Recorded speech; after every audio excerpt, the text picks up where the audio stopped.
हरे कृष्णा। आप सबका स्वागत है विश्व के आज के सेशन में। आज बहुत ही पवित्र दिन है। आज सीता माता का आविर्भाव तिथि है, तो थोड़ा उनके आशीर्वाद है कीर्तन करेंगे। रघुपति राघव राजा राम पतित पावन सीताराम। रघुपति राघव राजा राम पतित पावन रघुपति राघव राजा राम पतित पावन सीताराम। रघुपति राघव राजा राम पतित पावन सीताराम। सीताराम सीताराम सीताराम सीताराम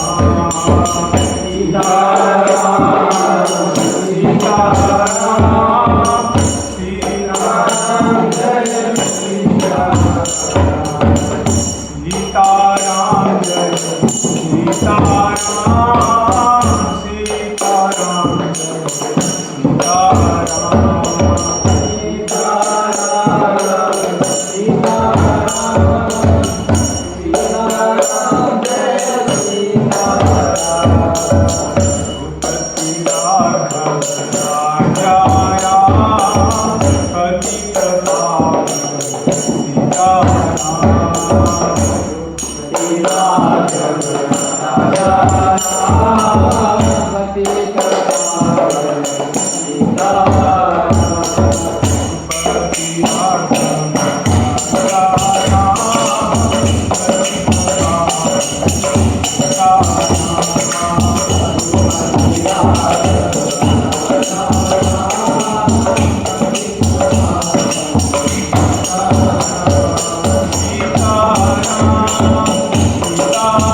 सच्चिदानंद की जय। श्री सीता ठाकुरानी की जय।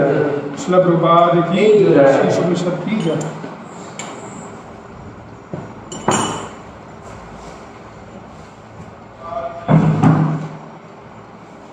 हरे कृष्ण। आप सबका फिर से स्वागत है आज के शुभनिषद के इस सेशन में। हम प्रार्थना से शुरुआत करेंगे। ओम अज्ञानतिमिरन्धस्य ज्ञानाञ्जनशलाकया चक्षुरुन्मिलितं येन तस्मै श्रीगुरुवे नमः। नमो विष्णुपदाय कृष्णपृष्ठाय भूतले श्रीमते भक्तिवेदान्त स्वामिनिति नामिने।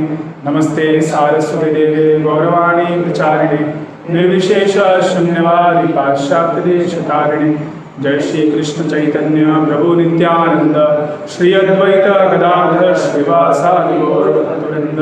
हरे कृष्णा कृष्णा कृष्णा हरे हरे हरे राम राम राम हरे हरे।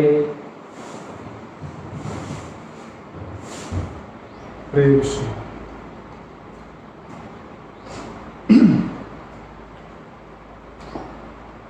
तो कल के सेशन में हमने देखा कि जो मनुष्य जीवन है उसका दायित्व क्या है, उस पर बहुत हैवी रिस्पॉन्सिबिलिटी है। फिर हमने देवता और असुर, सुर और असुर के बीच का अंतर समझा और क्या होगा अगर हम ईशावास के सिद्धांत को नहीं अपनाएंगे। पिछले श्लोक में ऐसे लोगों का वर्णन है जो कि ईशावास के सिद्धांत को न मानने के कारण अंधे न तमसाविता, उनको आसुरी लोकों में भेजा जाता है।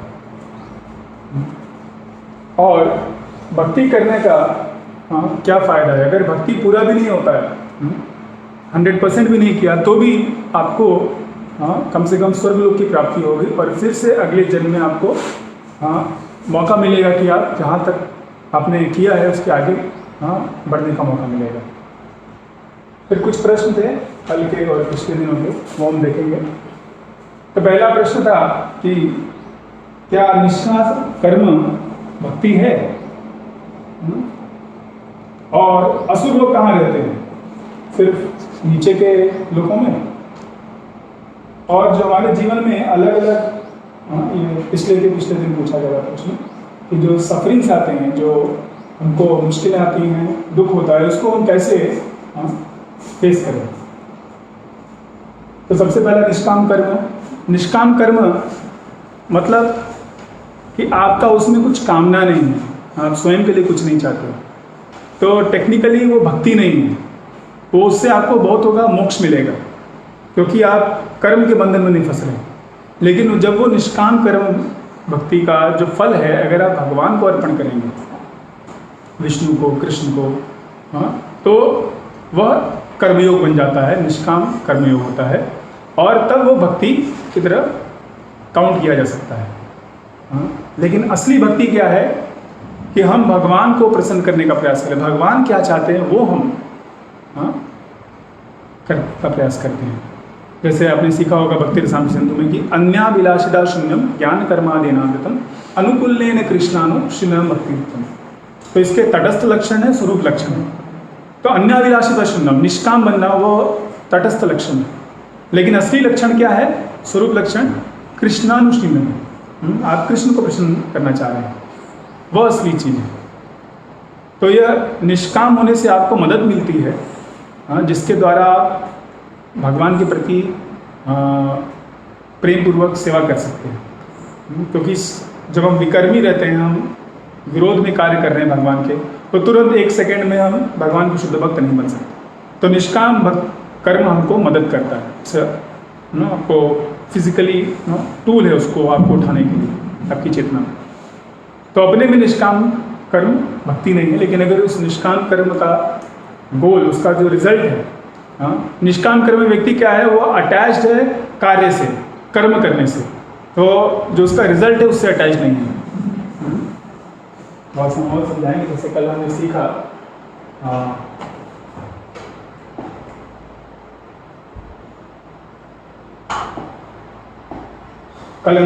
सीखा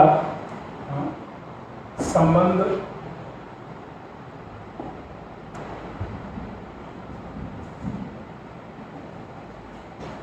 संबंध, अभिधेय और प्रयोजन के विषय में। ठीक है, मैं शॉर्ट फॉर्म में लिख रहा हूँ, कृपया समझ लीजिएगा। तो संबंध क्या है, आप आइडेंटिफाई क्या कर रहे हैं और आपका आंतरिक भाव क्या है।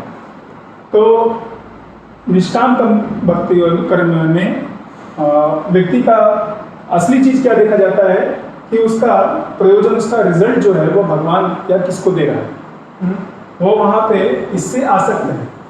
जो कर्म है वो कर्म करने से आसक्त है, लेकिन जो उसका फल आ रहा है फल से आसक्त नहीं है, इसलिए वो निष्काम कहा जा रहा है।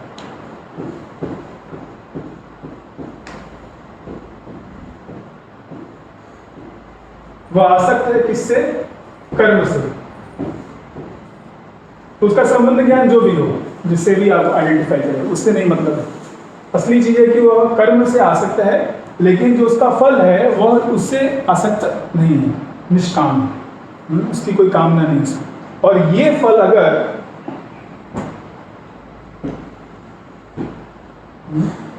भगवान कृष्ण को अर्पण करे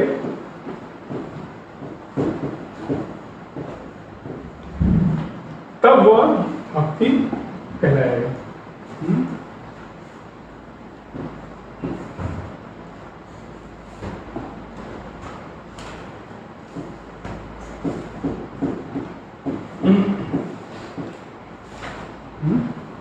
असली भक्ति क्या है, भगवान को कैसे प्रसन्न करना, भगवान क्या चाहते हैं वो करना, कृष्णानुशीलनम। और यह एक सबसे बिगिनिंग लेवल है कि आप जो आपका कार्य कर रहे हैं उसका फल जो आ रहा है वो भगवान को अर्पण करें। तो यह निष्काम कर्म है। और जो आपका डाउट्स है आगे भगवद गीता में पूरा डिटेल में बताया जाएगा। पहला 6 चैप्टर योगा लैडर के ऊपर है, तो उसमें अच्छे से डिस्कस किया जाएगा। तो यहाँ पे हम कर्म योगा लैडर नहीं डिस्कस कर रहे हैं, यहाँ पे हम डिस्कस कर रहे हैं कि ईशावास का सिद्धांत, कि कैसे आप भगवान को केंद्र बिंदु बनाएंगे। आप चाहे सकाम कर्मी हो, या निष्काम कर्म कर रहे हैं, या भक्ति योग कर रहे हैं, जो भी कर रहे हैं आप भगवान को केंद्र बिंदु बनाइए। तो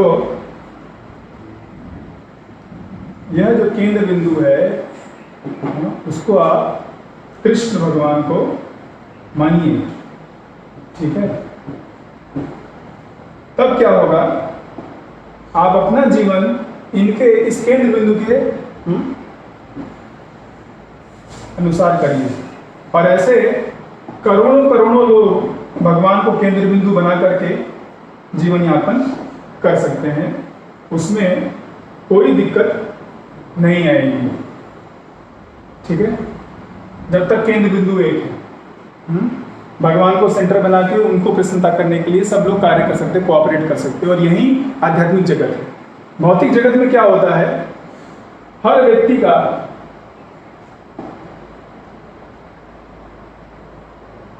अपना केंद्र बिंदु होता है। यह एक व्यक्ति हो गया, ठीक है, यह दूसरा व्यक्ति हो गया, ठीक है। तो इनका केंद्र बिंदु अपने अपने अनुसार है, अपने परिवार के तरफ,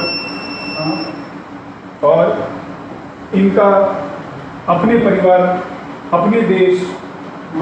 तो एक दिन ऐसा होगा कि कहीं ना कहीं ये क्लैश होगा। ठीक है, तो इसीलिए सारा प्रॉब्लम आता है, क्योंकि इनका अलग अलग केंद्र बिंदु है। तो हमारे स्वार्थ कहीं ना कहीं टकराएंगे और उसके कारण हमारे बीच संघर्ष हो। लेकिन अगर भगवान, जैसे हमने पिछले वाले में देखा, भगवान को केंद्र बिंदु बनाते हैं तो unlimited concentrate pulse can be there, unlimited. भगवान असीमित है और असीमित जीव उनको असीमित रूप से सेवा कर सकते हैं। किसी के बीच कोई भी संघर्ष होने का आवश्यकता नहीं है। तो इसलिए हमें भगवान को केंद्र बिंदु बनाना है। मेन चीज़ यहाँ पर हम ये डिस्कस कर रहे हैं। और बाकी निष्काम कर्मा, सकाम कर्मा वो आपको भगवद गीता में सिखाया जाएगा एकदम अच्छे से। अब आते हैं दूसरे प्रश्न पर।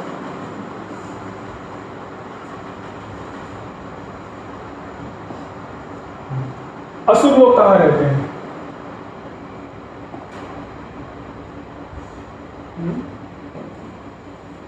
वो कहाँ रहते हैं?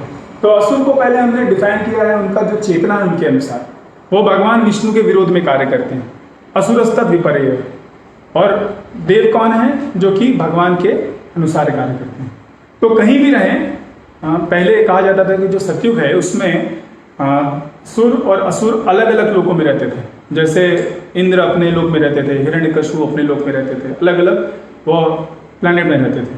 अगले युग में वो एक ही लोक में, एक ही धरती पे रहने लगे, जैसे रावण हो गए और दशरथ या भगवान राम हो गए।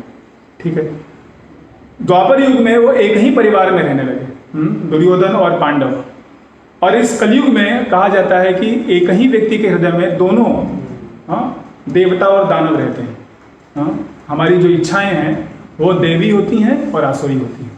तो 16वां अध्याय जो गीता में है वो उसी के ऊपर आधारित है, देवी और आसुरी संपदा। वहाँ पे और अच्छे से समझाया जाएगा। हाँ, तो शॉर्ट में ये है कि हमें आपकी चेतना क्या है? भगवान की सेवा करना चाहते हैं या भगवान के विरोध में कार्य करना चाहते हैं? वो आपको बताता है आप असुर हैं या देवता है। और उन लोगों के लिए यूजली उनके लिए अलॉटेड प्लेस है नीचे के लोक। देवताओं को स्वर्ग लोक है और यहाँ पे मिक्स लोग हैं जिनमें कि देवता और असुर के दोनों के गुण हैं। और वह उनको ऑप्शन दिया जाता है इस मनुष्य शरीर में कि वो देवताओं की तरह बनना चाहते हैं या असुरों की तरह बनना चाहते हैं। ठीक है। फिर अगला प्रश्न है कि कैसे हम जो हमारे जीवन में दुख आ रहे हैं उनको कैसे हम फेस करें। तो सबसे पहले ये समझना होगा कि यह जो संसार बना है यह दुखालयम है। हम सोचते हैं कि सुखालयम है। ऐसा इसलिए है क्योंकि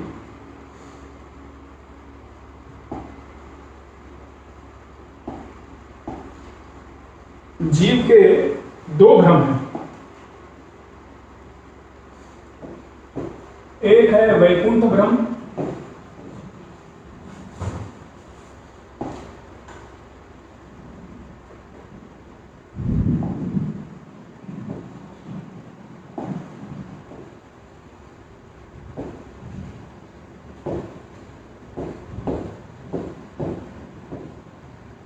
और दूसरा है आनंद ब्रह्म।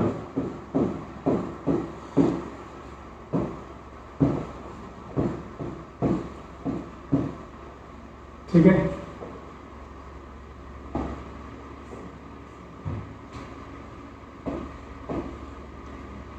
वैकुंठ भ्रम क्या है? क्योंकि हम वैकुंठ के निवासी हैं, हम सब आत्मा हैं, भगवान के धाम से आए हैं, वहां पे सब कुछ शाश्वत है। तो हम ये एक्सपेक्ट करते हैं कि यहाँ भी चीजें क्या होंगी? शाश्वत होंगी, हमेशा रहेंगी। हम शाश्वत हैं, वो धाम शाश्वत है, तो जो भी हमारे पास है वो हमेशा हमारे पास रहेगा। लेकिन यहाँ पे इस जगत में ऐसा नहीं होता है, इसीलिए भ्रम है, वैकुंठ भ्रम है। ये कैसा लोक है? दुखालयम, अशाश्वतम। अशाश्वतम है, यहाँ हमेशा ये नहीं रहेगा। भूत्वा भूत्वा प्रलीयते, इसका सृष्टि होता है फिर उसका विसर्जन हो जाता है। हर एक चीज का एक मैन्युफैक्चरिंग डेट है और फिर एक्सपायरी डेट है। ठीक है। तो इसलिए ना ये संसार को हमें समझना है कि ये जो भौतिक जगत है यह वैकुंठ नहीं है। तो ये भ्रम का हमें नाश करना होगा। दूसरा क्या है? आनंद भ्रम। वैकुंठ में हम जो भी कुछ करते हैं सब कुछ हमको आनंद देता है। जो भी करें, छोटी छोटी चीजें भी हमको आनंद देती है। तो इसी तरह हम यहाँ सोचते हैं कि यहाँ भी हम जो कुछ भी करेंगे वो हमको क्या करेगा? आनंद देगा। तो ये आनंद भ्रम है। तो ऐसा यहाँ नहीं है, ये दुखालय है, यहाँ जो भी करेंगे उसे दुख मिलेगा। और दुखों का प्रतिकार करने के कारण क्या होता है? ये महादुखालयन बन जाता है और भी ज्यादा दुख मिलता है। तो अभी जैसे पहले के समय में 500-600 साल पहले ये गाड़ियाँ नहीं चलती थी, तो लोग जब गांव में चलते थे तो कभी कभी सांप वगैरह भी, जैसे बारिश का मौसम है तो बहुत सारे अनंत शेष के पार्षद हमको दिखाई दे रहे हैं। ठीक है। तो वो आते हैं और हम उनके ऊपर ना बिना देखे चढ़ जाते हैं तो वो हमको काट लेते और मृत्यु हो जाती थी। तो कुछ लोगों का होता था। तो फिर लोगों ने नहीं, अभी हम गाड़ी पे चलेंगे, हम रोड बनाएंगे और इससे सांपों से मुक्ति मिलेगी। लेकिन अभी क्या होता है, लोग उससे ज़्यादा अभी रोड एक्सीडेंट में मर जाते हैं। ठीक है। और जो धुआं पोल्यूशन है उससे ओजोन लेयर डिप्लीट हो रही है, ख़त्म हो रही है और गर्मी बढ़ जा रही है पूरा। जब अभी तो ठंडी का, अभी तो बारिश का मौसम भी नहीं है, इतना बारिश हो रहा है कि मत पूछिए। 1 महीना पहले सब बोल रहे थे ऑक्सीजन दो भगवान, ऑक्सीजन दो। अभी ऑक्सीजन इतना है कि इतना मत दो, ठीक है। तो ये आप जो भी करें यहाँ पे उसका कुछ ना कुछ बाद में चल के गलत इफेक्ट आएगा, आपको वो दुखी देगा, क्योंकि दुख खा लेना है। तो इन 2 तथ्यों को स्वीकार करना पड़ेगा, मानसिक तौर पे, आंतरिक तौर पे। हम मानने को तैयार नहीं हैं, हम चाहते हैं कि हम होंगे कामयाब एक दिन, will make this world, life is better, LG life is good. लेकिन ऐसा है नहीं, होता नहीं है। ये सिर्फ मूवी में होता है, वो लोग अच्छा एक्टिंग करते हैं, पैसा कमाते हैं और आपको उल्लू बना करके निकल लेते हैं। वहाँ पे लिखते हैं they live happily ever after, हुआ है कभी नहीं हुआ।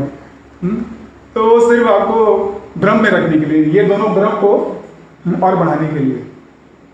तो समझिए कि ये जगत कैसा है, ये अशाश्वत है, दुखालय है, और यहाँ पे ये सब चीज़ें आएंगी। हमारा सबसे बड़ा प्रॉब्लम क्या है? एक्सपेक्टेशंस। हम एक्सपेक्ट करते हैं, हम आशा रखते हैं कि ऐसा ही होगा। हम, हमारे जो माता पिता होंगे वो हमेशा हमारे लिए केयर करेंगे, हमारे जो रक्षक हैं, देश के रक्षक हैं, नेता हैं, वो हमारी रक्षा करेंगे, ठीक है। हमारे बच्चे जो हैं वो क्या कहते हैं, देवता जैसे होंगे। तो ये सब एक्सपेक्टेशंस है जो कि कभी फुलफिल नहीं होते हैं, होंगे कुछ समय के लिए होंगे। तो हमें अपने एक्सपेक्टेशंस को प्रैक्टिकल रखना है। भाई ये जो जगत है यहाँ ऐसा ही होगा, कभी भी यह सुखालय नहीं बन सकता। तो सुखालय प्राप्त करना है तो भगवान की भक्ति करनी होगी। और जो भी दुख आ रहे, अगर आप उनको कुछ कर सकते हैं, कुछ अगर बीमारी हो गई आप दवा लीजिए, अभी पानी बरस रहा है आप छाते का इस्तेमाल करिए, ठीक है। जितना आप अपने आप को बचा सकते हैं बचाइए। उसके बाद भी कुछ होता है तो बस उसको स्वीकार करिए कि ये हमारा अपना खुद का कर्म है, क्योंकि हमने यह वैकुंठ जगत छोड़ने का गलती किया। तो this is the original mistake, सबसे पहला मिस्टेक हमने यही किया। तो उसको सुधारने का प्रयास करिए, भगवान को सेवा करने का प्रयास करिए और टॉलरेट करिए। ताम तितिक्षस्व भारत, गीता में अभी आप लोग का दूसरा अध्याय में आएगा कि आगमा पाइनो नित्यास्ताम तितिक्षस्व भारत। भगवान कह रहे हैं कि ये सब जो सर्दी है, बरसात है, ये सब इंद्रियों के कारण हो रही है, इंद्रियों के संपर्क, इंद्रियों और इंद्रियों के जो ऑब्जेक्ट उनके कांटेक्ट में आने के कारण हो रहा है। तब उसको टॉलरेट करना सीखिए, ठीक है। तो हम जो नहीं चाहते हैं मिजरी वो आएगी, और जो हम चाहते हैं वो हमें नहीं मिलेगा, वो भी मिजरी है। दोनों दुख है, जो हम चाहते हैं वो मिलता नहीं और जो नहीं चाहते वो हमको दिया जा रहा है। तो इसके लिए हमें रेडी रहना चाहिए, और अगर हम कुछ कर सकते हैं तो प्रयास करिए। और प्रयास करने के बाद भी हो रहा है तो समझिए कि यह हमारा प्रारब्ध है, इसको टॉलरेट करते हुए जितना भी आगे बढ़िए। जैसे एक हमारे मित्र थे, उनको पैर का प्रॉब्लम था, उनको एक पैर में पोलियो है। तो उनको डॉक्टर बोल रहे थे कि भाई देखो अभी तुम्हें इसके साथ जीना पड़ेगा, कुछ भी ऐसा नहीं कर सकते कि ये पैर तुम्हारा ठीक हो जाए। अभी इसमें कितना दवा लेकर के थोड़ा ठीक कर सकते हैं, एक्सरसाइज करके, रेगुलर योगा प्राणायाम करके, वो आपके ऊपर है। तो योगो भक्ति दुखा, योग करेंगे तो हमारे दुख का नाश हो सकता है। तो सबसे अच्छा योग क्या है? भक्ति योग करिए और इस ब्रह्मांड से ही छुट्टी पाइए और भगवान के धाम जाइए। वो अल्टीमेट सोल्यूशन है जो हम कल बता रहे थे। 100 सुनार की 1 लोहार। हरे कृष्ण। मीठी के लिए वापस जाएंगे। नेक्स्ट, तो हमने ओवरव्यू में देखा था कि इंट्रोडक्शन जो भूमिका है और ईश्वती था। फिर हमने बताया दूसरा भाग जो है मंत्र 1 से लेकर 3 तक ईशावास्य का सिद्धांत। अब हम तीसरा सेक्शन चालू कर रहे हैं, भगवान के अचिंत्य गुण, उनके बारे में हम डिस्कस करेंगे। नेक्स्ट, तो मंत्र 4 है ये, कृपया आपने पुस्तक ले लीजिए, जिनके पास नहीं यहाँ देख सकते हैं। अनेजदेकम मनसो जवीयो, बोलिए। नैना देवाप्नुवन पूर्वमर्षत्, नैना देवं तद्दावतोऽन्यन् अत्येति तिष्ठत्, तस्मिन् आपो मातरिश्वा दधाति। नेक्स्ट, अनुवाद, अपने धाम में स्थिर रहते हुए भी भगवान मन से अधिक वेगवान हैं और अन्य समस्त तोड़ने वाले को पीछे रख सकते हैं। शक्तिशाली देवता उन तक नहीं पहुंच पाते। एक स्थान पर रहते हुए भी वे वायु तथा वर्षा की पूर्ति करने वाले देवताओं को वश में रखते हैं। वे श्रेष्ठता में सबसे आगे हैं। तो अब यहाँ पे भगवान का गुणगान हो रहा है, भगवान के गुणों के बारे में बताया जा रहा है। तो यहाँ देखिए, हमने लिखा है कि भगवान एक अपने धाम में, वैकुंठ धाम में स्थित है, ठीक है, लेकिन फिर भी वह मन से ज़्यादा तेज दौड़ सकते हैं। हमारा मन जो है सबसे तेज है। हम आज यहाँ हैं, अगर अमेरिका के बारे में सोचें वहाँ पहुँच सकते हैं, ठीक है, मन तुरंत पहुँच सकता है, लेकिन मन से भी तेज कौन है? भगवान, वो चल सकते हैं। तो यहाँ पे दो विपरीत चीज़ें हैं। वह व्यक्ति जो एक जगह स्थिर है वह इतना तेज दौड़ सकता है कि मन को भी पछाड़ दे। तो यह भगवान की दिव्यता को बता रहा है। यह ऐसा नहीं कि ये ऐसा कैसे हो सकता है, लोग बोलते हैं ऐसे कैसे हो सकता है, ऐसा इसलिए हो सकता है भगवान दिव्य है। ये उनका अचिंत्य गुण है। फिर दूसरी चीज़ है, बोलना है कि he can overcome all other serving, और दूसरे लोग भी जो दौड़ रहे हैं, मैराथन दौड़ रहे हैं, उनको भी वो पछाड़ सकते हैं, ठीक है। अगर ओलंपिक हुआ और भगवान उसमें दौड़े तो हमेशा उन्हीं को गोल्ड मेडल मिलेगा बाकी किसी को दौड़ने की जरूरत नहीं है। यहाँ तक कि जो बड़े बड़े देवता हैं उनको भी भगवान हरा सकते हैं और वो उनको अप्रोच नहीं कर सकते, उन तक पहुँच नहीं सकते। इंद्र देवता पूरा ये जो बारिश होती है उसको देखते हैं, वायु जो हवा चल रही है उसको देखते हैं, समुद्र को देखने वाले वरुण देव हैं, सूर्य देव हमको ये दे रहे हैं, सूर्य की प्रकाश दे रहे हैं पूरे ब्रह्मांड में। तो ये सब जो देवता इतने शक्तिशाली हैं, लेकिन उनसे भी भगवान कई कई गुना अधिक शक्तिशाली हैं और ये देवता भी उन तक नहीं पहुंच सकते। ऑल्दो इन वन प्लेस, वो एक जगह स्थिर है, फिर भी वह उन लोगों को कंट्रोल कर सकते हैं जो कि बारिश और हवा ये सब सप्लाई कर रहे हैं। तो ये उनका पावर है। उनके कहने पे ही सब चीज़ें चलती हैं, ठीक है। और सूर्य अपने टाइम पे उगता है, ऋतुएं अपने टाइम पे आती हैं, सब कुछ अपने अपने ऑर्डर में चलता है। हर प्लैनेट जो अपने ऑर्बिट में चल रहा है, ठीक है। क्यों? भगवान के डर से, भगवान के आदेश से। ही सरपासेस ऑल इन एक्सेलेंस, तो गुणों में वो सर्वोपरि है। जो भी व्यक्ति हो उससे वो बड़े हैं, उससे वो महान है।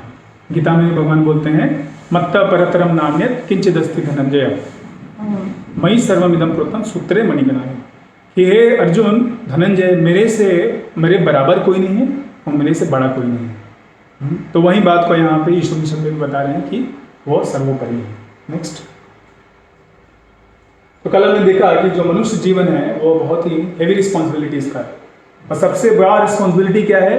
अपने हृदय को शुद्ध करके भगवान के प्रति प्रेम जागृत करना। तो भगवान का यहाँ गुणगान हो रहा है, उस गुणगान को हमें स्वीकार करना है और उनसे अपना जो संबंध है और गाढ़ा करना है। तो इसलिए ये जो बताई जा रही है बातें उनको ध्यानपूर्वक सुनिए। नेक्स्ट, तो mental speculation cannot help us. अभी कुछ बड़े बड़े सन्यासी लोग होते हैं, मायावादी लोग होते हैं, वो अपने मेंटल स्पेकुलेशन करते हैं, अपने दिमाग का इस्तेमाल करके सोचते हैं, गेस करते हैं, ऐसे होंगे भगवान, वैसे होंगे भगवान, ठीक है। परम सत्य के बारे में बहुत कुछ उन्होंने विवेचना की है, लेकिन उससे आप भगवान को नहीं जान सकते, क्योंकि मन भी उनकी ही शक्ति है। भूमि आपो अनो वायु खम मनो बुद्धि एव च, जो उनकी ही शक्ति है उससे आप कैसे भगवान को प्राप्त कर सकते हैं, ठीक है। वो भगवान उनसे कई गुना अधिक शक्तिशाली, बुद्धिमान, और उनका मन उनसे तेज है। तो बस मन के जो अलग अलग शास्त्रों को पढ़ के और विवेचना करके उससे हम भगवान को प्राप्त नहीं कर सकते हैं। तो जो आदि शंकराचार्य थे उन्होंने भी बोला है भज गोविंदम भज गोविंदम भज गोविंदम मूढ़मते संप्राप्ते सन्निहिते काले नहीं रक्षति दुक्कृण कर। तो यह प्रत्यय और ये क्या कहते हैं विसर्ग, बड़े बड़े बातें करना संस्कृत का, और अलग अलग श्लोकों का चर्चा करना, और बताना कि शायद इसका मतलब ये होगा, नहीं इसका मतलब ये होगा। मुनि का मतलब क्या है? जो दूसरे के रिव्यूज को काट सके, उसके ऊपर अपना सिद्धांत को प्रकट कर सके। नाशा मतम न भिन्नम, कुछ भिन्न मत देना। I don't accept this. I think. What you can think? What is the limit of your thinking? तो God is beyond that. भगवान आपसे कहीं कहीं गुना अधिक बड़े हैं। तो वो जो सबसे बड़े ज्ञानी पुरुष हैं शंकराचार्य, वो भी बोलते हैं कि क्या करिए आप, भगवान का भजन करिए। किसका? गोविंद का। भज गोविंदम भज गोविंदम भज गोविंदमामूढ़मते सम्प्राप्ते सन्निहिते काले नहीं नहीं रक्षति दुकृण करने। तो मृत्यु आएगी और यमदूत आपको पकड़ेंगे, गला दबाएंगे, तो ये सब काम नहीं आएगा। क्या काम आएगा? भगवान की भक्ति काम आएगी। तो इसका मतलब ये नहीं कि हम ये सब संस्कृत ना पढ़ें, नहीं, पढ़िए, भगवान के लिए पढ़िए, भगवान के शास्त्रों को समझने के लिए पढ़िए, और बाकी लोगों को उनको मदद करने के लिए कैसे जो संस्कृत के जितने भी शास्त्र हैं उनमें भगवान ने क्या बताया, तो उसलिए आप पढ़िए। लेकिन इसलिए मत पढ़िए समझा दिखाने के लिए कि हम कितने बड़े विद्वान हैं और हम जानते हैं और हम भगवान से भी बड़े हैं। तो यह मायावादी लोगों का सिद्धांत है और ये इससे हमें कभी भी भगवान को नहीं जान पाएंगे। तो मेंटल स्पेकुलेशन इज यूजलेस, वो भगवान को कभी भी हम नहीं जान सकते। नेक्स्ट, तो प्रभुपाद जी ब्रह्म संहिता के इन श्लोकों को बता रहे हैं अपने परपोट में। पंतास्तु कोटि सतवत्सर संप्रगम्यो वायो रथापि मनसो निकुंदवाना सोप्यस्यत्र पदसिं चिन्ततत्वे गोविंदमादि पुरुषं नमः भजामि। तो ब्रह्मा जी जब इस सृष्टि का शुरुआत हुआ तो उन्होंने तपस्या की, और उनको भगवान ने अपना साक्षात्कार दिया। तो उसके बाद उन्होंने ये ब्रह्म संहिता लिखा और उसमें वो बता रहे हैं कि क्या करो, गोविंदम आदि पुरुषम, मैं भगवान गोविंद का पूजा करता हूँ। कई लोग कहते हैं कि अरे कृष्ण तो बाद में आए थे, राम पहले आए थे, तो राम बड़े हैं, कृष्ण कैसे कृष्ण भक्ति क्यों कर रहे हैं। तो ये देखिए, जो ब्रह्मांड की जब शुरुआत हुई थी तब ये गोविंदम आदि पुरुषम, उसके पहले से भगवान गोविंद हैं, उनके बारे में बताया जा रहा है। तो जैसा कल हमने बताया कि इस तरह पे राम और कृष्ण के बीच हम डिफ्रेंशिएट करने की ज़्यादा आवश्यकता नहीं है, लेकिन हमें जानना चाहिए कि कृष्ण हमेशा है, भगवान राम भी हमेशा हैं, और भगवान कृष्ण ही सभी अवतारों के स्रोत हैं। नेक्स्ट, तो प्रभुपाद जी बोलते हैं उनका यहाँ ईश्वरोपनिषद में कि अगर कोई जो अभक्त है, नॉन डिवोटी फिलोसफर है, वह जो अंतरिक्ष है उसमें ट्रेवल करे, चले, किससे? विंड के स्पीड से।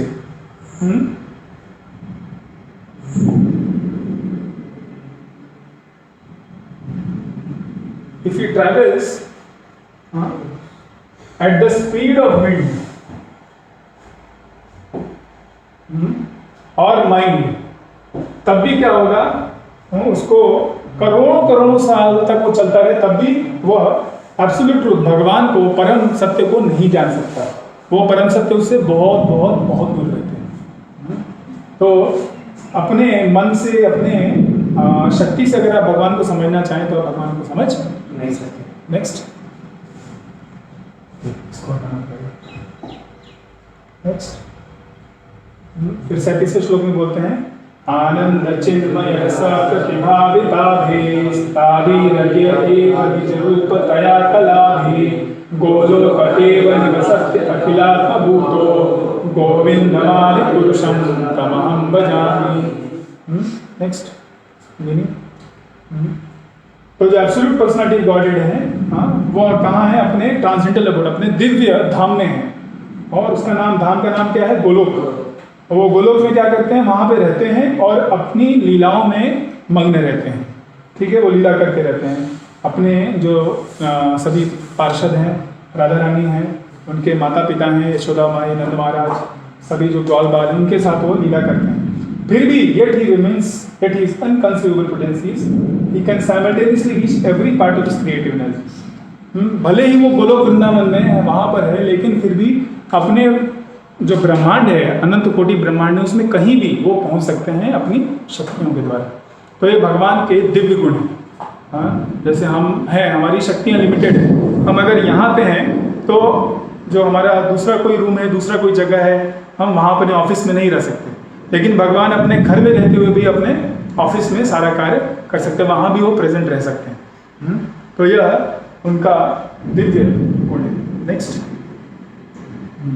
तो यहाँ पे दिखाया जा रहा है कैसे भगवान अपने धाम में हैं, अपनी अंतरंगा शक्ति के साथ लीला कर रहे हैं अपने पार्षदों के साथ, लेकिन वहाँ रहते हुए भी, गोलोक धाम में रहते हुए भी वो इस सारे ब्रह्मांड की सृष्टि कर रहे हैं। ये महाविष्णु है, गर्भोदक्षाई विष्णु, जो कि भगवान के ही एक अंश हैं, और उनसे ही सारे ब्रह्मांड जो उनके सभी जो रोमकूप हैं उनसे निकलते हैं। तो भगवान गोविंद जो है वह सभी के सभी ब्रह्मांड में कहीं भी अपनी शक्ति के द्वारा वो आ सकते हैं और अपना कार्य कर सकते हैं। ये उनकी दिव्य शक्तियाँ हैं। नेक्स्ट, तब अब भगवान को जब अपने मन से नहीं जान सकते और भगवान इतने दूर हैं, दिव्य हैं, तो हम कैसे जान सकते हैं? तो भगवान जाने जा सकते हैं कैसे? अपने भक्तों के द्वारा। जो उनके भक्त हैं वही उनको सिर्फ समझ सकते हैं। और कैसे? Through is mercy. जब तक भगवान कृपा नहीं करेंगे तब तक आप उनको नहीं समझ सकते, बड़े ही भक्त हो। तो भक्तों को भी जब तक भगवान नहीं सिखाते, समझाते, उनको दिव्य ज्ञान नहीं देते, दिव्य ज्ञान हृदय प्रकाश में, तब तक हम उनको नहीं समझ सकते। तो ऐसे बहुत सारी लीलाएं, जैसे हम बता रहे थे ब्रह्मा जी, देखिए ब्रह्मा जी अपने जो कमल है उस कमल के ऊपर वो स्थित हैं और तपस्या करते हैं, और जब वो परिपक्व होते हैं तो भगवान कृष्ण की मुरली से उनको सारा दिव्य ज्ञान मिलता है। ये श्रीमद् भागवतम के पहले श्लोक में आता है, तेने ब्रह्म हृदय आदि कवि। आदि कवि कौन है? ब्रह्मा जी। और ब्रह्म दिव्य ज्ञान उनके हृदय में वो भगवान देते हैं। तो जब उन्होंने भगवान की भक्ति की और भगवान उनसे प्रसन्न होते हैं उनकी सेवा से, तब उनको वो दिव्य ज्ञान होता है। फिर हम देखते हैं कि इधर भागवतम में 10वें स्कंद में बताया है कि कैसे जब पृथ्वी के ऊपर बहुत सारे आसुरिक लोग हो गए थे, आसुरिक राजा हो गए थे, तो सारे के सारे पृथ्वी माता एक गाय का रूप लेकर के सारे देवताओं के पास जाती हैं, उनसे निवेदन करती हैं, कृपया हमको बचाइए। फिर वो सभी देवता ब्रह्मा जी के पास जाते हैं और ब्रह्मा जी सबको शिव वगैरह को लेकर के शिरोदक्षाई विष्णु के पास जाते हैं, और वहाँ पे शिव सागर में जाके वो पुरुष सूक्त का प्रार्थना करते हैं। ओम सास पृथ्वी ईशा पुरुषा, वो जो पुरुष सूक्त है वो बोलते हैं। और उसके बाद वहाँ पे उनको कुछ दिखाई नहीं देता, बस दिव्य ज्योति रहती है, और ब्रह्मा जी तब वो मेडिटेशन में बैठ जाते हैं, ध्यान लगाते हैं, और उनके हृदय में भगवान फिर घसीट देते हैं। तो इस तरह से भगवान जब तक न कृपा करें आप उनको नहीं समझ सकते उनके बारे में। तो भगवान की कृपा के बिना और उनके भक्त के द्वारा, क्योंकि ब्रह्मा जी भक्त हैं, शुद्ध भक्त हैं, इसलिए भगवान उनको बता रहे हैं, और उनके थ्रू बाकी देवताओं को पता चलता है। तो यह भगवान का अरेंजमेंट है। नेक्स्ट, उसी तरह देखिए अर्जुन भी भगवान को नहीं समझ पाया था। भगवान ने अपना विश्व रूप का दर्शन देते हैं, तब वो हमारे मैं आपको यादव सखा क्या क्या बोलता था, मुझे माफ़ कर दीजिए, मैं करोड़ों करोड़ दिशा से आपको दंडवत प्रणाम करता हूँ, वो डर जाता है। तो भगवान के बारे में उसे कैसे पता चला? भगवान ने उसको दृष्टि दी। जब वो दृष्टि दी तब वो भगवान के विश्व रूप का दर्शन कर रहा है, भगवान के असलियत को समझ पाया। फिर ब्रह्मा जी भी बाद में सृष्टि के शुरुआत में तो वो समझ गए, लेकिन जब कृष्ण आए 5000 साल पहले तो उनकी लीला देख के वो भ्रमित हो गए और उन्होंने कृष्ण को ही टेस्ट करना चाहा। तो भगवान ने ब्रह्म विमोहन लीला की। ये विस्तार से हम सुनेंगे जब 10वां स्कंद आएगा, थोड़ा 3-4 महीने लगेगा उसमें, ठीक है। तो ब्रह्मा जी आते हैं, उनका सारे के सारे जो ग्वाल, उनके ग्वाल बाल और गाय हैं उनको चुरा ले जाते हैं, उनको छुपा के रख देते हैं, और फिर 1 सेकंड के लिए वो अपने धाम जाते हैं और वापस आते हैं। तो उतने में 1 साल बीत जाता है। अब भगवान कृष्ण ने सारे के सारे ग्वाल बाल और सारे गायों के रूप में खुद विस्तार किया, और 1 साल तक किसी को कुछ पता नहीं चला। 1 साल बाद जब ब्रह्मा जी आते हैं तो देखते हैं कि कुछ हुआ ही नहीं है। उन्होंने सब के सब ग्वाल बालों को चुरा लिया, लेकिन फिर भी उनको सब ग्वाल बाल और गायें दिख रही हैं।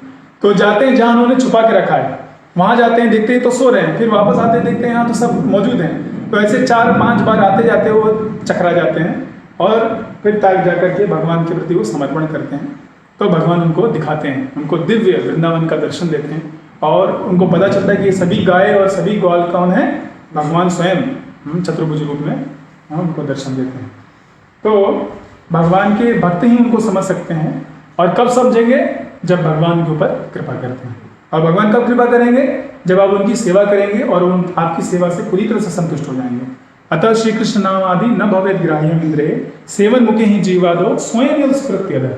आपको भगवान की सेवा करनी है। कैसे? जीवा से। हाँ, हरे कृष्णा कृष्णा कृष्णा हरे हरे, हरे राम राम राम हरे। भगवान के नाम का कीर्तन करिए, भगवान के जो शास्त्र दिए गए भगवद गीता श्रीमद् भागवत का श्रवण करिए, दूसरों को बताइए, उनको जीवन में पालन करिए। और इस तरह से जब सेवा करते रहेंगे तब एक दिन जब भगवान प्रसन्न होंगे, जब आपका सेवा परफेक्ट हो जाएगा, तब भगवान स्वयं स्वयं दर्शन देंगे।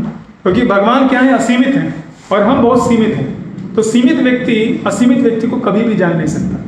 वो तभी होगा जब असीमित व्यक्ति एग्री करे वो अपने आप को रिवील करने के लिए। तो यह बहुत ही महत्वपूर्ण सिद्धांत है भगवान को समझने के लिए। हमें भगवान का भक्त बनना होगा, और ऐसा नहीं कि आप भक्त बन के अब दिखाइए मुझको, बताइए क्या हो गया प्रभु जी, रोमांच कंपा नहीं हो रहा, 10 साल से जब कर रहे हैं। हाँ, लोग अलग अलग प्रश्न पूछते हैं, कब आएंगे, नहीं आते तो फिर लोग अपने आप मनगढ़ंत बोलते हैं, कल भगवान मेरे को आए, सपने में आए। तो अलग अलग चीज़ें लोग बोलते हैं। तो ये बहुत ऊंचा स्तर है जब भगवान आपको दर्शन देंगे, जब आप पूरी तरह से शुद्ध हो जाएंगे, आपसे वो पूरी तरह से प्रसन्न होंगे। तो भक्ति करते रहिए, एक न एक दिन ऐसा अवश्य होगा। आस्था के साथ नेक्स्ट।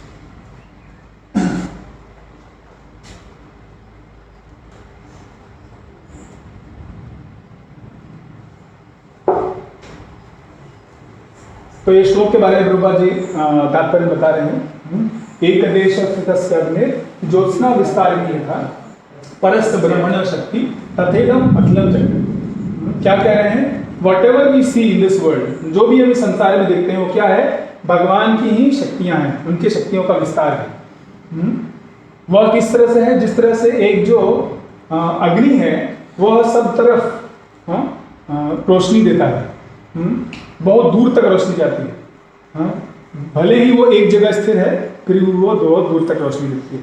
जैसे यहाँ पे ट्यूबलाइट है, एक जगह पे है लेकिन पूरे के पूरे रूम में लाइट आ रहा है। तो ये विष्णु पुराण का कोड है। नेक्स्ट देखिए, जैसे अग्नि है, अग्नि का कारण बहुत दूर तक प्रकाश है। अग्नि एक जगह स्थित है लेकिन बहुत दूर तक प्रकाश दे रही है। या एक अगर आप मोमबत्ती कैंडल भी जलाएंगे तो देखिए बहुत दूर तक प्रकाश देता है।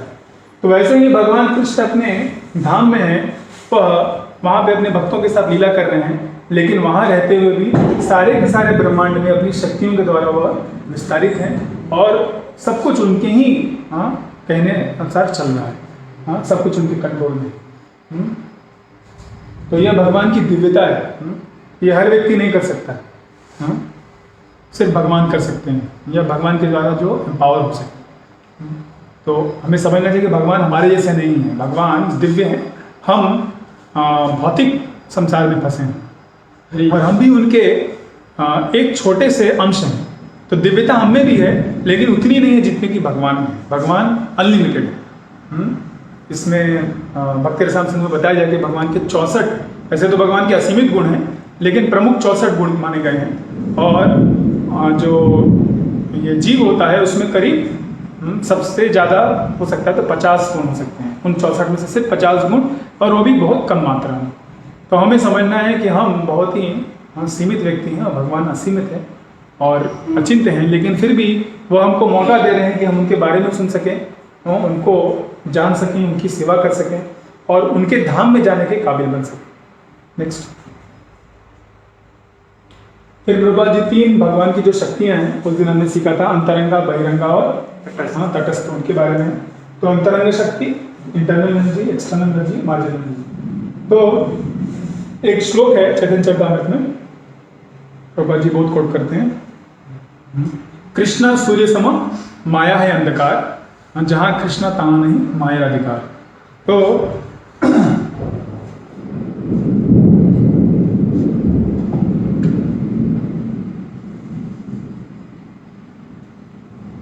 तो कृष्ण कैसे हैं, वो सूर्य के समान है।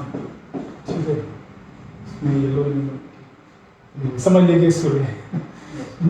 और इसके सामने अगर कुछ जो जहां जहां उनका ये जो सनलाइट जा रहा है वह क्या है, इंटरनल पोटेंसी।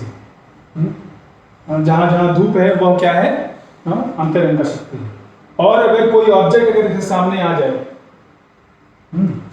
अगर कुछ ऑब्जेक्ट अगर ऐसे आ जाए, सामने आ जाए, तो फिर इसका क्या होगा, पीछे में शैडो पड़ेगा। तो ये क्या है, एक्सटर्नल एनर्जी है।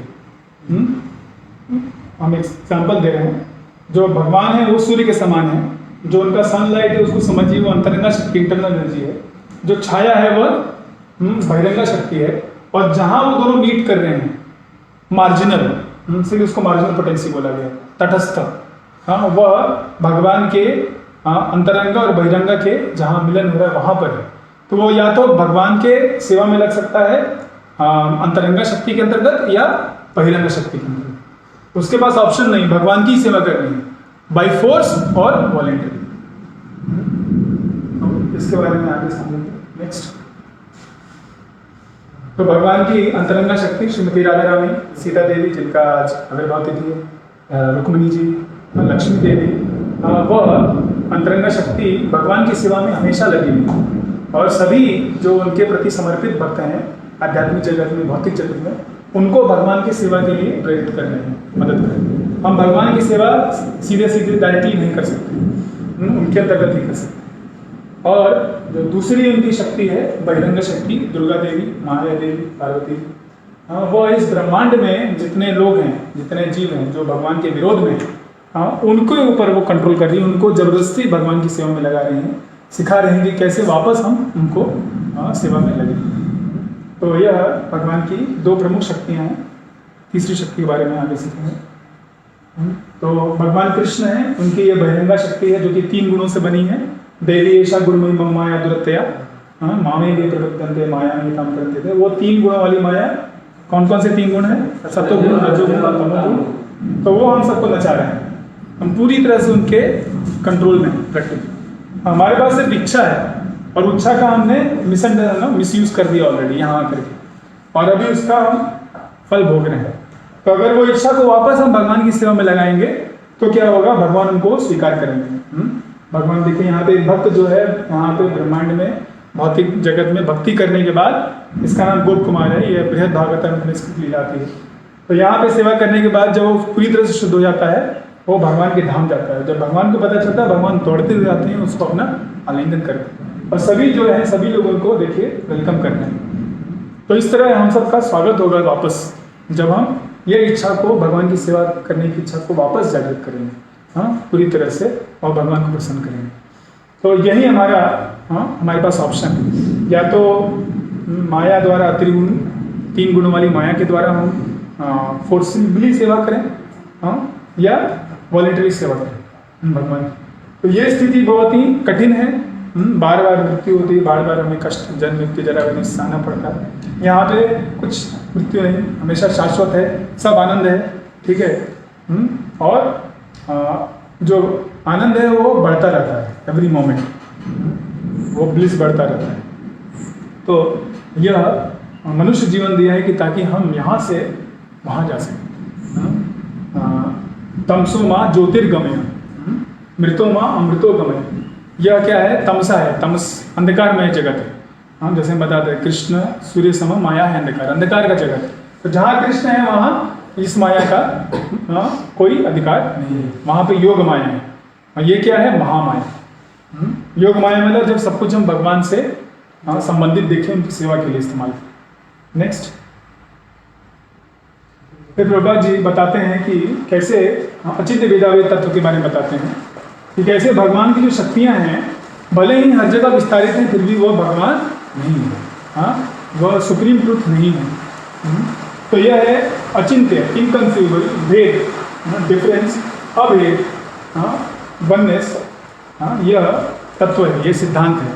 यह सबसे महत्वपूर्ण सिद्धांत है। सारे वेदों का जो सबसे उच्च सिद्धांत है वो अचिंत्य वेदावेद तत्व है। इसके विषय में जब आप तीसरे लेवल में सुनेंगे षड्दर्शन, 6 सिस्टम्स ऑफ फिलोसफी, तो वहाँ पे आपको डिटेल में बताया जाएगा। और फिर वेदांत सूत्र जो कि इसी अचिंत्य वेदावेद तत्व पर आधारित है, वहाँ पे डिटेल में बताया जाएगा। तो यहाँ सिंपल टर्म्स में बताएंगे। हाँ, नेक्स्ट, तो प्रभुपाद जी बहुत बार उदाहरण देते हैं कि जैसे सूर्य है और सूर्य की रोशनी है। तो सूर्य एक जगह स्थित है, लेकिन उनसे निकलने वाली रोशनी पूरे ब्रह्मांड में फैली हुई है। तो हम ये कह सकते हैं कि जब, हाँ, अगर सुबह होती है तो जब सूर्य की रोशनी हमारे घर में आए तो हम कह सकते हैं कि सूर्य आ गए। हाँ, ये कहा जा सकता है, क्योंकि वो सूर्य की रोशनी सूर्य से अभिन्न है। लेकिन सूर्य पर्सनली नहीं आएगा। सूर्य पर्सनली आ जाएंगे तो हम सब मेल्ट हो जाएंगे, ठीक है। तो सूर्य आए भी हैं और सूर्य नहीं भी आए हैं। तो सन और सनलाइट जिस तरह से एक दूसरे से अभिन्न है, वैसे ही कृष्ण और उनकी शक्तियां एक दूसरे से अभिन्न है। और क्योंकि भगवान ने इन शक्तियों के रूप में विस्तार किया, इसका मतलब ये नहीं कि उनका जो पर्सनल एग्जिस्टेंस है वो खत्म हो गया है। जैसे सूर्य भी है और सूर्य की रोशनी भी है, साथ साथ है। सूर्य उससे खत्म नहीं होता, ऐसा नहीं कि सूर्य से रोशनी निकल गई तो सूर्य खत्म हो गया। सूर्य भी है, हाँ, एक दिन सूर्य खत्म होगा क्योंकि सूर्य भौतिक है, लेकिन भगवान क्या है, आध्यात्मिक है, वो कभी खत्म नहीं होंगे। तो he doesn't lose his personal existence. हाँ, जैसे किसी के पास 100 रुपए हैं और उसने सभी लोगों को 1-1 रुपए बांट दिए, तो अभी उसके पास कितना बचा? एक भी नहीं। हाँ, तो ये भौतिक जगत में होता है। भगवान अपने से हजारों भगवानों से निकलते हैं और फिर भी वो भगवान रहते हैं। इसी बात को हमने ओम पूर्णमिदम जो पहला इष्ट स्तुति था उसमें हमने सीखा था कि भगवान से निकलने वाले जितने भी यूनिट हैं वो अपने आप में कंप्लीट और परफेक्ट है। तो भगवान का जो पर्सनल एग्जिस्टेंस है कभी खत्म नहीं होता है, भले ही उन्होंने अपनी सारी शक्तियों के रूप में पूरे ब्रह्मांड में विस्तार करके रखा है। नेक्स्ट, तो इस चौथे मंत्र में इस उपनिषद के बहुत साफ साफ बताया जा रहा है कि जो परम सत्य है वो एब्सोल्यूट पर्सन है, वो एक व्यक्ति है। हाँ, निर्विशेषवादी व्यक्ति, हाँ, बहुत सारा आपको शास्त्रों से कोट देंगे, लेकिन ईश्वर मिशन में सीधे सीधे बोल रहा है यहाँ पे। हाँ, भगवान की अचिंत्य शक्तियों के बारे में बता रहा है। हाँ, कि कैसे भगवान एक जगह स्थित होते हुए भी पूरे ब्रह्मांड में फैले हुए हैं और सबसे ज्यादा सभी से गुणों में सर्वोपरि है। हाँ, तो अगर ऐसा नहीं होता, अगर वो व्यक्ति नहीं होते तो इतने सारे डिटेल्स देने की जरूरत नहीं थी कि उनके पर्सनल फीचर्स के बारे में, उनके जो एक व्यक्ति का जो गुण होता है, जैसे व्यक्ति का गुण होता है कि वो चलता है। चलता कौन है? व्यक्ति चलता है। हाँ, कोई भी लाइट चलता हुआ नहीं दिखेगा, ठीक है, चल रहा है मतलब वो व्यक्ति है। और आगे श्लोकों में आएगा हिरण्मयेन पात्रेण सत्यस्यापीतम मुखम। मुख किस व्यक्ति का होता है? जिसका आकार हो, निराकार का मुख नहीं होता। तो इतने सारा डिटेल्स ईश्वर निषद दे रहा है। वो क्यों दे रहा है? इसलिए दे रहा है बताने के लिए कि कैसे जो परम सत्य है वह एक व्यक्ति है, एब्सोल्यूट पर्सन है। नेक्स्ट, तो भगवान कृष्ण का आकार है, उनकी आंख है, नाक है, कान है, सब कुछ है, ठीक है। उनका एक क्या कहते हैं, सबके साथ एक संबंध है, पर्सन है। वो अपने भक्तों के साथ आदान प्रदान कर रहे हैं, पेड़ के साथ आदान प्रदान कर रहे हैं, यहाँ देखिए मोर के साथ आदान प्रदान कर रहे हैं, हिरण के साथ हैं, गायों के साथ हैं, हाँ, अपने माता पिता के साथ हैं, अपने मित्रों के साथ हैं, ठीक है। तो उनका सबके साथ एक व्यक्तिगत संबंध है। वो दिखा रहे हैं कि आप जो खोज रहे हैं इस दुनिया में वो एक्चुअली मेरे पास है। हाँ, आप एक परफेक्ट फैमिली चाह रहे हैं, आप इटर्नल फैमिली चाह रहे हैं, शाश्वत घर परिवार चाहते हैं, वो सिर्फ मेरे पास है और वो परफेक्ट रूप में है। हाँ, वहाँ पे हर व्यक्ति संतुष्ट होता है। जैसे अगर कोई व्यक्ति है तो अपने बच्चों के साथ अगर डील करे तो अपने माता पिता का सेवा नहीं कर पाता, उनसे बात नहीं कर पाता, लेकिन भगवान सबके साथ एक ही समय में सबसे बात कर सकते हैं, सबको संतुष्ट कर सकते हैं। तो ये भगवान का अचिंत्य स्वरूप है, अचिंत्य गुण है। तो ऐसे भगवान को सेवा करने का हमको मौका मिलेगा। नेक्स्ट देखिए, यहाँ पे और भी ब्रह्मांड में उनके जो आध्यात्मिक ब्रह्मांड है, स्पिरिचुअल जगत है, स्पिरिचुअल जगत, वहाँ पे सभी के सभी जीव आते हैं, उनको सब उनसे प्रेम करते हैं। गाय है, यहाँ पे मोर है, उनका जो मुरली है वो भी एक व्यक्ति है, उनका जो ये गार्लैंड पहने वो भी एक व्यक्ति है। तो वो सबके साथ आदान प्रदान करते हैं। यह उनका आध्यात्मिक जगत है, वहाँ एवरीथिंग इज कॉन्शियस। नेक्स्ट, फिर ईशावास का सिद्धांत जो हमने पिछली बार भी बताया था, पहले मंत्र के में, कि कैसे अभी हमारा जो ड्यूटी, हमारा जो अभिधेय है उसके बारे में बात होगी। Every part and parcel of complete whole is endowed with some particular energy to act according to Lord's will. तो हम सभी जो उनके जीवात्मा हैं, अंश हैं, हमको कुछ न कुछ शक्ति दी गई है जिससे कि हम उनके भगवान की सेवा में लग सकते हैं। किसके अनुसार? उनकी ही इच्छा के अनुसार, ठीक है। When the part and parcel forgets his particular activities under the Lord's will, he is considered to be mine. तो जब हम ये भूल जाते हैं कि हमारा भगवान के प्रति कर्तव्य है, भगवान का सेवा करना हमारा धर्म है वही हम उसके लिए हमें बनाया गया, तब हम कहा जाता है कि हम माया में। तो इसलिए हमें क्या करना है, ईशोपनिषद शुरुआत से ही बोल रहा है कि श्री ईशोपनिषद है wants us to be very careful to play the part designated for us by the Lord। जो भगवान ने हमको डिज़ाइन किया है, जो जिसके लिए जो उनका प्लान है उसके अनुसार हमें कार्य करना चाहिए। तो जितना जल्दी हम वो कार्य करेंगे उतना ही हमारे लिए अच्छा है। वरना हम वो उस प्लान के से लड़ते रहेंगे, बार बार जीवन में आते जाते रहेंगे, जन्म लेना पड़ेगा, लोअर स्पीशीज में जाना पड़ेगा। तो मनुष्य जीवन दिया है, ये बात को तथ्य को समझना और अपनी सारी शक्तियों को, तन मन धन जो भी है सब कुछ भगवान की सेवा में अर्पण करना। जहाँ से अगर मान लीजिए आपको आप अपने घर से बहुत दूर चले गए और वापस आना है, तो आप जहाँ है वहीं से आप मुड़िए, वहाँ से देखिए अभी हम किस तरह से वापस अपने घर की तरफ चलेंगे। तो आप जहाँ हैं जैसे वहाँ से ही अगर आप भगवान की तरफ मुड़ जाएंगे, भगवान की सेवा करना चाहेंगे, भगवान के विषय में सुनना चालू करेंगे, स्थान स्थित अपना स्थान पे रहिए और भगवान के विषय में सुनिए, तो क्या होगा, आप धीमे धीमे भगवान का जो चेतना है, भगवान का जो इच्छा है आपके लिए, उसके अनुसार कार्य करेंगे। नेक्स्ट, तो यहाँ पे बहुत सारे उदाहरण हैं। हनुमान जी का उदाहरण है, उन्होंने भगवान राम की जो सेवा की, भगवान राम जैसे चाहते थे सीता को खोज के लाने के, वो उन्होंने किया। रावण ने क्या किया, सीता को लेके चला गया, और इस कारण उसका पूरा विध्वंस हो गया। लेकिन हनुमान ने क्या किया, सीता के बारे में पता लगाया और भगवान राम के साथ मिलकर युद्ध किया और उन सभी असुरों का संहार किया। तो ये इसलिए भगवान राम ने उनको अपना आलिंगन दिया। उन्होंने बोला कि मेरे पास, मैं तो अभी कुछ नहीं है मेरे पास, मैं सिर्फ तुम्हें अपना आलिंगन दे सकता हूँ। और उन्हें उनको स्वीकार किया और आशीर्वाद दिए। तो इस तरह से हम भी, हमारे पास जो शक्ति है वो क्या है, वो एक वानर थे, वो वानर हो के भगवान की इतनी सेवा कर सके, तो हम तो मनुष्य हैं। फिर यहाँ पे देखिए भीष्म पितामह हुए, अर्जुन हुए, तो उनका जो पार्ट है डेजिग्नेटेड है, उन्होंने अपना पार्ट किया। भीष्म भी शुद्ध भक्त हैं, अर्जुन भी शुद्ध भक्त हैं। अर्जुन कृष्ण की ओर से लड़े, भीष्म जो है कृष्ण के विरोध में लड़े, लेकिन वो भी भगवान का ही आदेश था। भगवान दिखाना चाहते थे कि कोई कितना भी महान हो, अगर मेरे विरोध में खड़ा होगा, मेरे भक्तों के विरोध में खड़ा होगा, तो भी उसका ध्वंस होना निश्चित है। तो यह पार्ट उनको प्ले करने को दिया था, तो उन्होंने उसको अच्छे से किया। ठीक है, ऐसा नहीं करे, नहीं अभी तो सब लोग मेरे को गलत तरीके से देखेंगे, मैं ये नहीं करने वाला, मैं भी अर्जुन की तरह, मैं भी उधर से लड़ रहा, नहीं तो फिर वो कुरुक्षेत्र का युद्ध नहीं होता, महाभारत का कथा आगे नहीं बढ़ती। फिर पांडवों में देखिए, अर्जुन जो है भगवान के प्रिय हैं, युधिष्ठिर भी प्रिय हैं, भीम भी प्रिय हैं, नकुल सहदेव भी प्रिय हैं।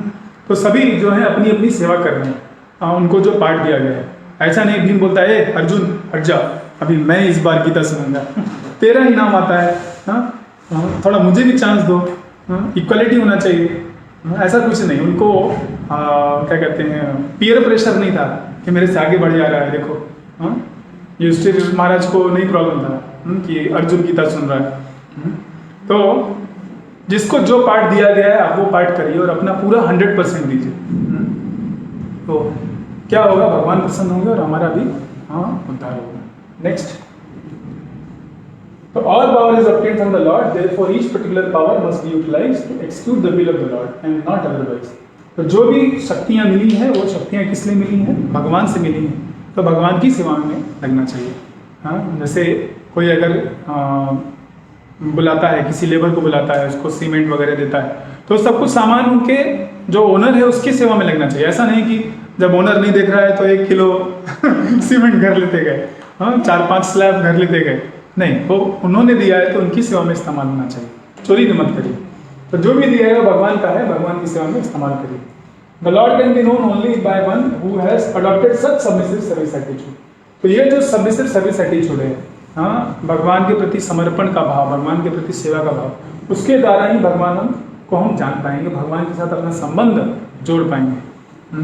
भगवान जैसे हम एक दूसरे से बात करते हैं, वैसे भगवान हमारे साथ बात करने को अवेलेबल हो पाएंगे।